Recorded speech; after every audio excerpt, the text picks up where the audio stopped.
The Alpha Sessions. Hiya and welcome at the Alpha Sessions. My name is Pien and today we have the lovely Emanuela. Oh, thank you for having me. Oh, absolutely. I'm so excited to chat to you. Just for the people who tuned in, I saw Emanuela almost a year ago, which is weird. I don't know how time flies so fast. A year ago, live and an event called Correct Live. And it's so funny that when I found out I was about to interview you, I was so excited because I was like, hey, I know some things about you, but a lot not. So I'm super excited to chat to you today. Thank you. And there's so many things I want to ask you, but I think it would be best to just start at your last release. And when I had a look at your Instagram, I was just really amazed by the visuals. Thank you. I myself really love world building with songs. And I really appreciate it when artists are really into that as well. Or maybe not. I don't know. That was actually one of my questions I was about to ask. So yeah, how is that for you? Do you like this whole world building part of, like, I guess, releasing songs and making songs? I love it personally, and I've been lucky enough to build a team of people who believe in my madness and in any sort of world building that I start around each release. And I work with a videographer and photographer. I've been working with her for now 3 years. Her name is Asha, and she has never judged an idea that I've pitched to her. And when we came to this latest release, I honestly did not know where to start, because it's a song that experiments a lot from the sonic point of view. It's something that I've never done before, and visually I did not know where to start, but she's been pivotal for then what the visuals are, for what you see now on Instagram. And we imagine this world where a couple is trying to love each other, two people are trying to love each other and letting go of their anxieties, and one person is trying to give the other person the responsibility of, like, being carried into this relationship without anxiety, without trust issues. And the comparison of the couple, the love, the relationship, with being a splash of colour in a grey, old, silent town. And we were speaking about it before, so this is kind of like the world that I've built around this song, whilst it was a complete different world for the previous song. And it's going to be like that for each release. Each release is going to be a world on its own that will then end up being in a bigger project that will be all about how, as artists, we do not necessarily need to commit to something here and there, because this is a bit what society imposes to it. They impose us to be boxed up into something. We actually don't really need to. We can experiment. This is reflected in both the sonic and the visual choices of this new project. So I've been really into the idea of we can be unfinished. We can be a draft of something that will then be defined later on in life, and it's okay. So each release, each single will be a completely different universe that tells a completely different story, but yet it's still me, and it's still me putting my very strong emotions and my imagination into the only thing that I can really do, which is writing songs. And this is the only way I've been expressing myself since I was very, very young, is music. So yeah, definitely visuals and music, for me, they have to go hand in hand. And when you're, like, writing a song or producing it, do you already have, like, does there something that sparks that gives you the idea for visuals or this world, or does it come later? Sometimes it happens, sometimes it doesn't. Like for this previous release, it was a post-production sort of work. After we had the song finished, me and my producer Connor Riley, we worked together on the song for a long time, and after we actually put a full stop on the song, then the visuals came afterwards. But from some other songs, for example, the release that came prior to this one, Writer's Broken Heart, that released in February, that was already completely pictured in my brain as soon as we stepped into the studio and I put the song and I gave the song to my producer. That just happened. It sort of like naturally came, the idea of being stuck between trying to live a normal life and actually craving the attention from the spotlight. That's what Writer's Broken Heart is about. So in that case, I already could close my eyes and could see the glitter and could see the spotlights. I can see the dressing room and everything that is then now on Instagram and on YouTube. So it really depends. I think it depends from the connection I develop with the song and whether that builds into my brain as it goes or afterwards. And you said for your last release it was a little bit more difficult to get to that point? I would say so. And I think the reason was that this is a song that I actually wrote a very, very long time ago, and it's been, so, you know, you're an artist as well, you know, it's one of these songs that's been in a drawer for years and one years of those, and years, until it was the right time, until I was working with the right people, and this happened now, and you know, everything led me to then take that song out of my drawer and work on it. And so I wrote this song when I was a completely different person from who I am now. And that song was an experiment back then, and it's an experiment even now. So I think the reason why it was a bit more difficult to find a visual element with this song is that it went through so many stages, and it's been at the back of my brain for so long, and I've never actually gave her the time to shine. So I say gave it as if it's a child. Each one of my songs is like a child to me, is one of my kids. I never gave this song the time to properly shine within the years, and I just sort of like, okay, I think this could work. And so the song took a while, and then the visuals took a while as well. It's been definitely a journey to get to this point with this particular song.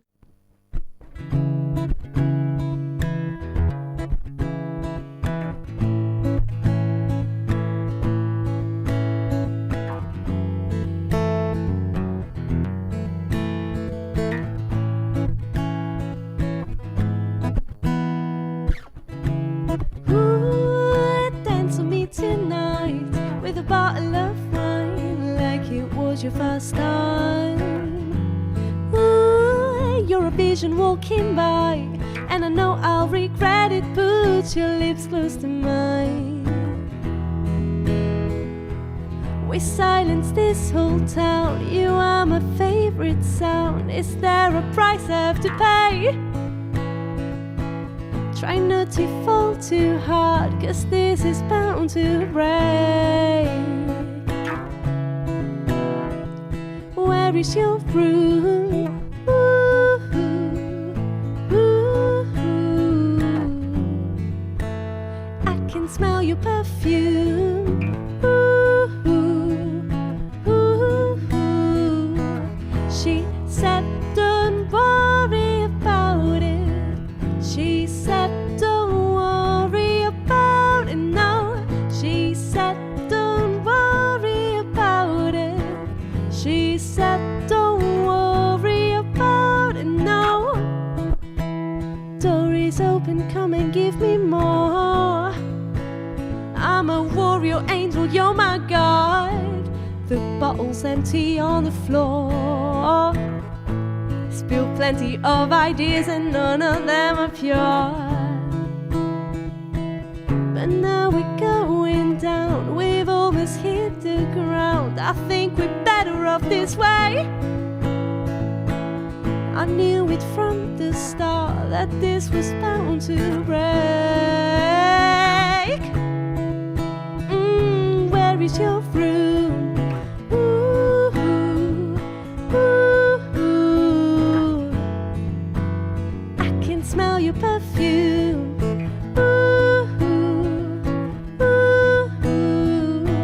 She said, don't worry about it.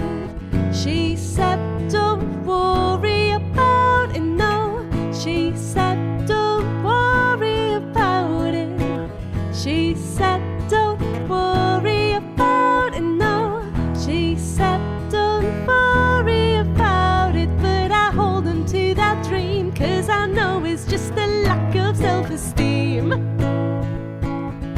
said, don't worry about it, I take what I can get before she's gonna disappear. Where is your room? Ooh, ooh, ooh. I can smell your perfume. Ooh, ooh, ooh. She said, don't worry about it, but I hold on to that dream because I know it's just a lack of self-esteem. She said, don't worry about it, I take what I can get before she's gonna disappear. The Alpha Sessions. I did some research. And when I listened to your singles, you've been releasing like quite a lot of songs over the last, 5 years? And I've noticed, but maybe that's totally different for you. I would love to hear it from you about that. Is I feel you're kind of getting more into an indie kind of sound at the moment. It's almost like you're turning the next page of your biography. This is definitely spot on. I've gone through so many changes in my life in the past year and almost in the past 2 years since my previous project, You Had It Coming, got released. And that was... You Had It Coming was my debut album, and it was kind of like an album that brought a lot of purity and innocence. Most of those songs I've written when I had just moved to London. And that album is consistent in its diversity, whilst now I've got way more knowledge and I've acknowledged what I want to get out of my music, was the message, was the audience I want to tap into, and still trying to understand who am I as an artist, but I've got a little bit more clarity than 2 years ago. So yeah, it's definitely a fresh new start for my sonic choices. More indie, way more pop than it was before. So yeah, that's so right. And was there like a certain artist you were listening to in a certain moment that you were like, almost like a light bulb moment, you're like, oh, okay, let's go into this? Or was it more kind of organically?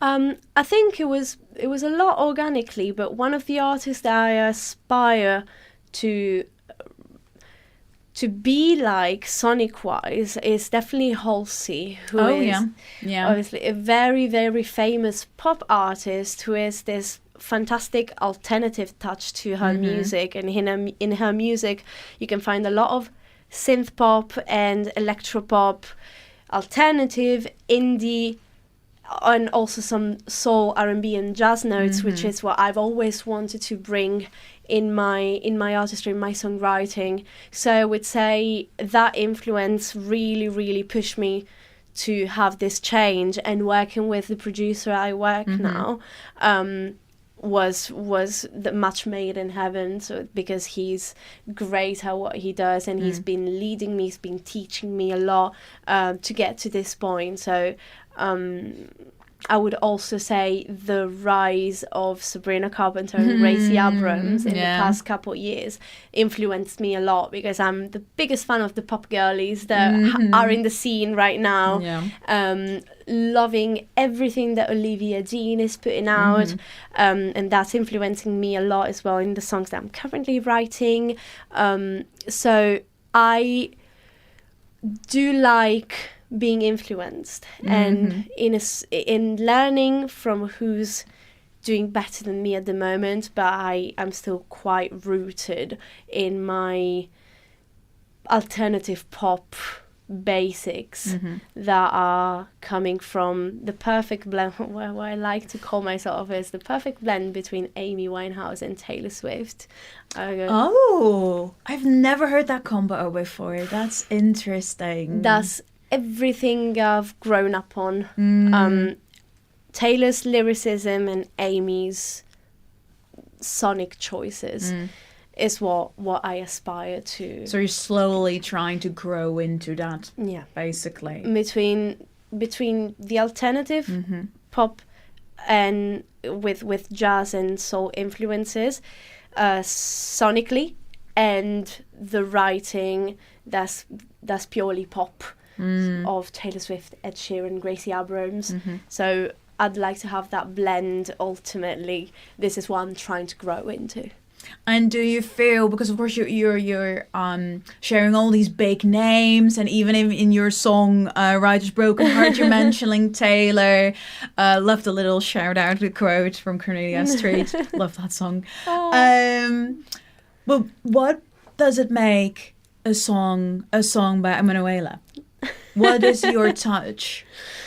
I truly write songs to express myself, as I was saying, is some sort of therapy for me, because I don't have any other way to rationalize my feelings and emotions, and there's so much. I feel so much, so I write so many songs.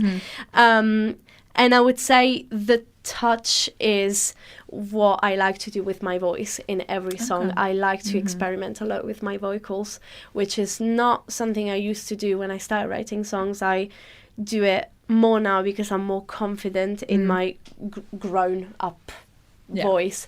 So I always start with very basic chord progressions, and then my musicians, who are fantastic, develop those ideas together. But the melodies are what it's just like, and it's me having fun, really. The melody and the melody line, the main vocals, are just me having fun with my voice and trying to portray those strong emotions through sometimes simple, sometimes very intricate melody lines, depending how intricate or simple the feeling I'm trying to portray is.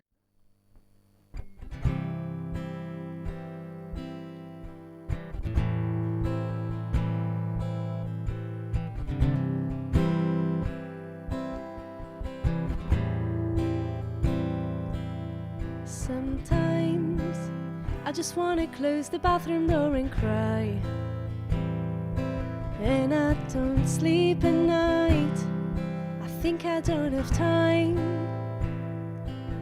because I'm growing tired of the pulse in my chest that goes fast when I see your name in lights, when I wish that it was mine,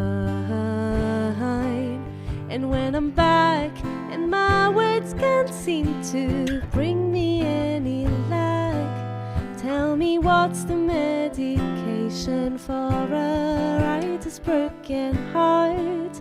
And when I'm back and these words can't start tearing my name apart, tell me, what's the medication for a writer's broken heart?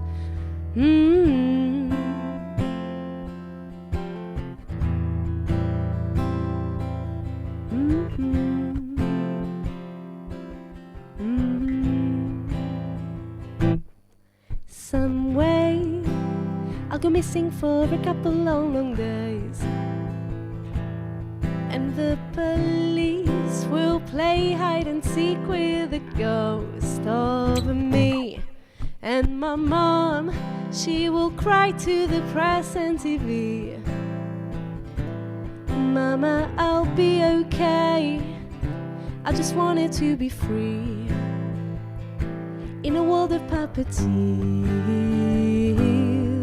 And when I'm back and my words can't seem to bring me any luck, tell me, what's the medication for a writer's broken heart? And when I'm back and these words can't stop tearing my name apart, tell me, what's the medication for a writer's broken heart?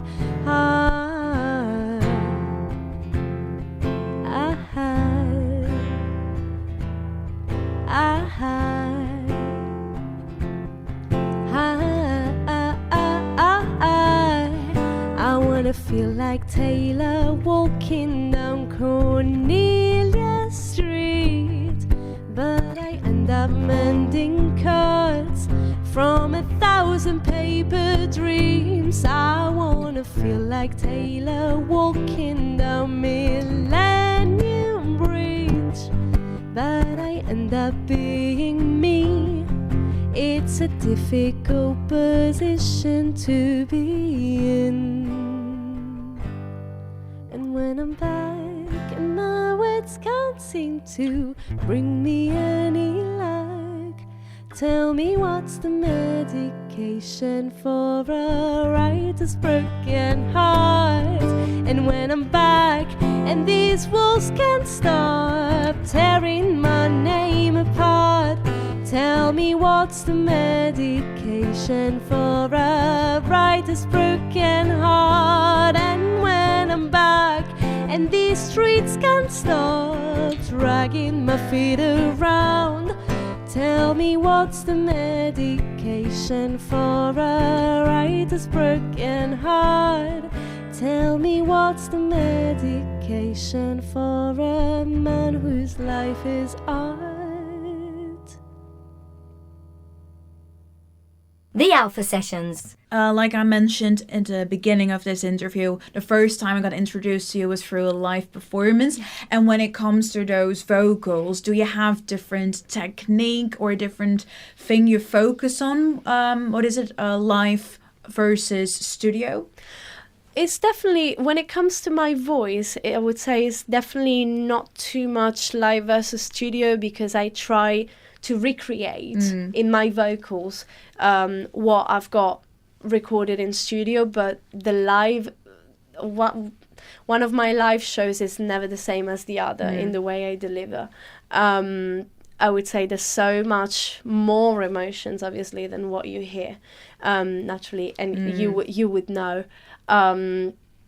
So what changes is the setup. What changes is whether I'm performing just with my guitarist or am I performing with the full band. And I try to give as much energy yet as much emotion as I can, and to really bring the audience in with my vocal delivery and with the delivery of the band and the musician. And is there anything in the way you're performing that you want the audience to feel? Or, of course, we were talking about like huge artists early, and they all have their own way of performing and their setup. Is there anything that you take from them, or is it really your own? I try to learn. I try to learn from my idols. I try to learn from the people who I admire.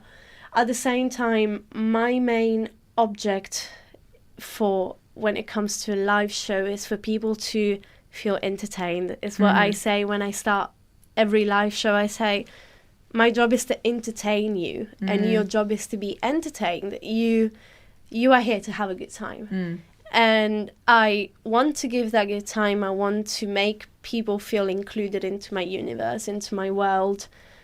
I like that. I like the audience to be a part of my live show, whilst they're also for a little while leaving their problems at the door and potentially healing some scars through what I sing in my songs. There are some songs that are very heartfelt, and I always say that the moment I write a song and I put it out, that song is not just mine anymore. It's for everyone to take. It's for everyone to give their own meaning to. And this is what I want, is to build a community and for people to feel seen when they come to a show of mine. Oh, that's so beautiful. I love that. Let's talk about one of your songs, because I have a feeling you might have been asked this before, but I want to do it anyway. Okay. I'm referring back to your songwriter's broken heart. Yes. So what do you think the medication is for a writer's broken heart? I don't think I think I'm still looking for it. Oh, really? Oh, that's 'Cause interesting. The song really is an open question. Please, someone, let me know what's the medication for the constant battle that we as artists we go through. We write for therapy, we write to heal, but the more we write, the more we feel like we haven't reached perfection, because ultimately perfection doesn't really exist. No.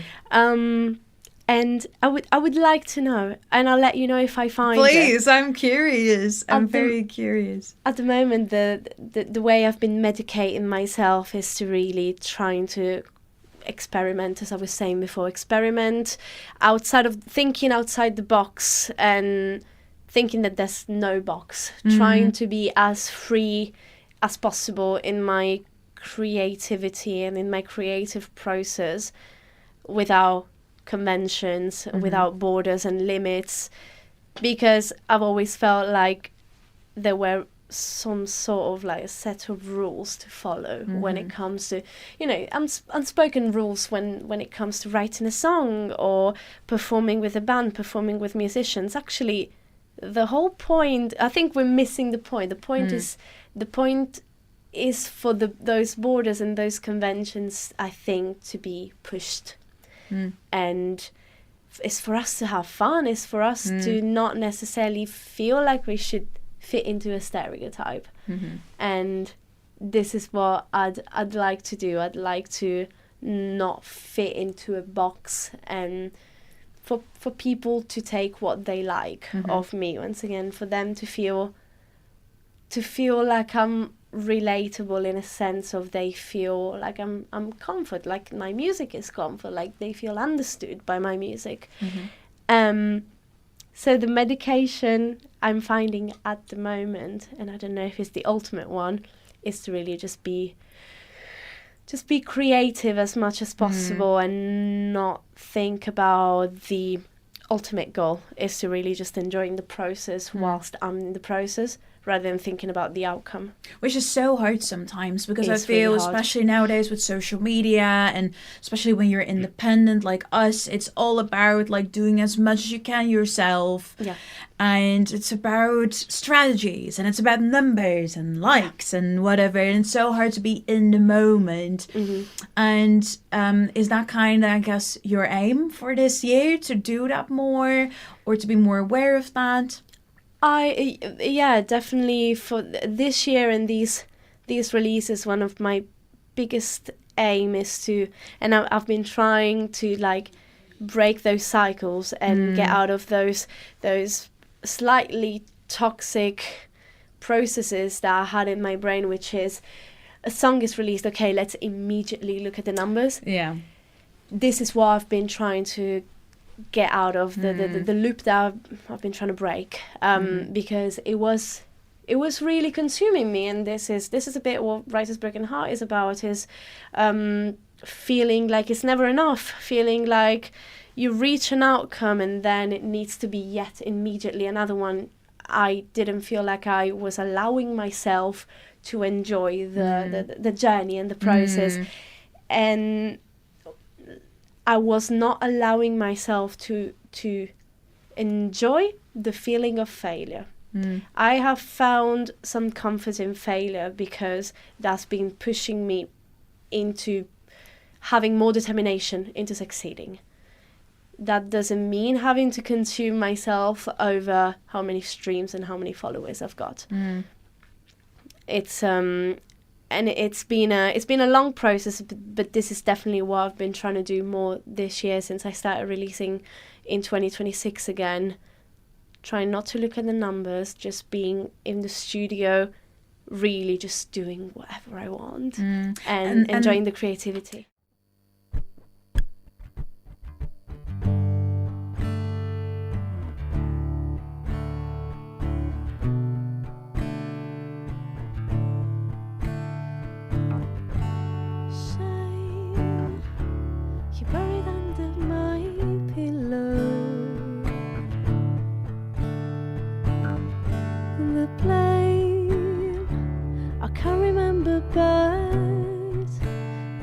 Inside of me, he washed away and soaked my watercolor world. I showed you pretty skies and you suddenly got bored. How come? And I solved my problems by taking planes and writing songs. You know nothing about me. I could start a war, but I prefer writing a song about the sleep that I have lost on you, like Eliza used to sing. I have married Icarus, like Eliza used to sing.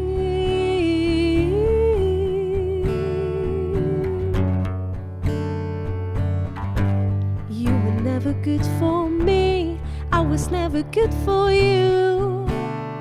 It is time I face the truth, like the oracle would think she belonged to what she knew.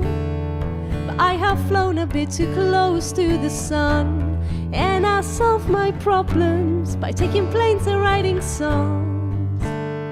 You know nothing about me.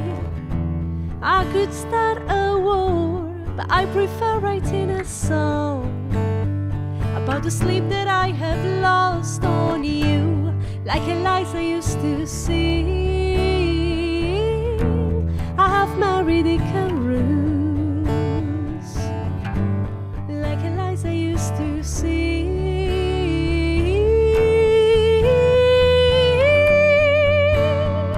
Your kingdom's crumbling, what will they say when you break another heart the same way? From forever to a stranger, I'll celebrate while you're dealing with regret, like Eliza used to sing. I have married Icarus,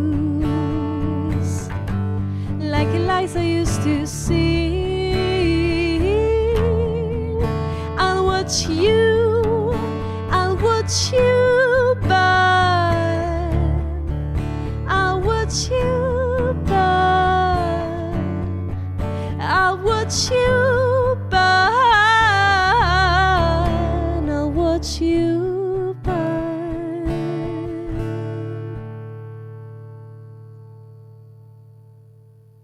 The Alpha Sessions. Speaking about like the future and this year, I know we're only like 5 months by the time this comes out into 2026. What I can tell from our previous experience, conversation before this one, is that you have a really busy year. You're really on it. Love that. Trying to. So tell us a little bit about what the rest of the year will look like for you.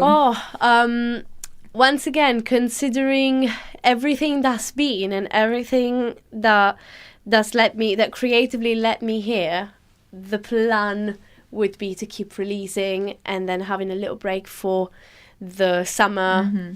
Got a few exciting shows planned for the summer that I will unveil in due time. But yeah, summer is looking, the month of July especially is looking so cool at the moment. I would love to put on another show on my own, which is something that I've done for my latest album, For You Had It Coming, with Peachy. We had an amazing headline show, which I loved every second of it, and I'd love to do it again.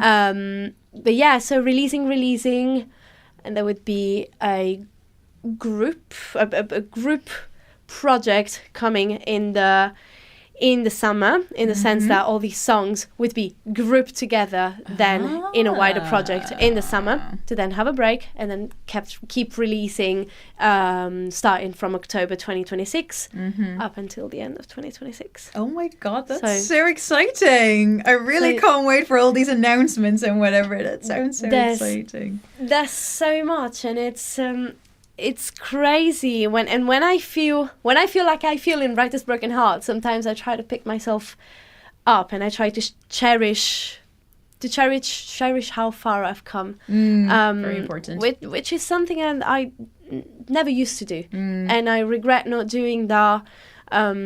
Because once again, always looking at the future sometimes makes us lose the joy of the present.